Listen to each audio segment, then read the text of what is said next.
વિના ગાળ નહીં ઉદ્ધાર, આવું હું મારા મિત્રોને કાયમ મજાકમાં કહેતો હોઉં છું. પણ એક સર્વે હમણાં સામે આવ્યો અને એ સમાચાર વાંચતા જ મનમાં એક ગાળ બોલાઈ ગઈ. હવે તમને થશે કે એવું શું હતું સર્વેમાં? આ સર્વે અમેરિકાનો હતો અને ત્યાંના એક સંશોધનમાં એવી વાત સામે આવી કે જે વધુ ગાળો બોલે છે તે વધારે જીવે છે. બોલો લ્યો, આવું હોય? હવે આ લોકો લોજિક એવું આપે છે કે ગાળ એ ફક્ત મોંથી નથી નીકળતી, દિમાગનો ભાર હળવો કરે છે. ગાળ ન બોલવી એવું આપણને બાળપણથી શીખવવામાં આવ્યું છે. અને જે ગાળો બોલે ને ભાઈ, એ માણસ ખરાબ હોય, આવું લેબલ આપણે પહેલેથી લગાવી દીધું છે.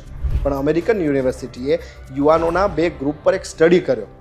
બરફથી ભરેલા બહુ જ ઠંડા પાણીમાં એમના હાથ નખાવ્યા અને આશ્ચર્યજનક રીતે જે યુવાનો વધુ ગાળો બોલતા હતા એમની સહનશક્તિ વધારે નીકળી. તેની પાછળ એમને તર્ક એવો આપ્યો કે ગાળો દેવાવાળા માણસો એ ગાળો બોલીને ગુસ્સો ઓછો કરી નાખે છે, જેનાથી એમનું દિમાગ હળવું થઈ જાય છે અને સ્ટ્રેસ ઓછો થાય છે.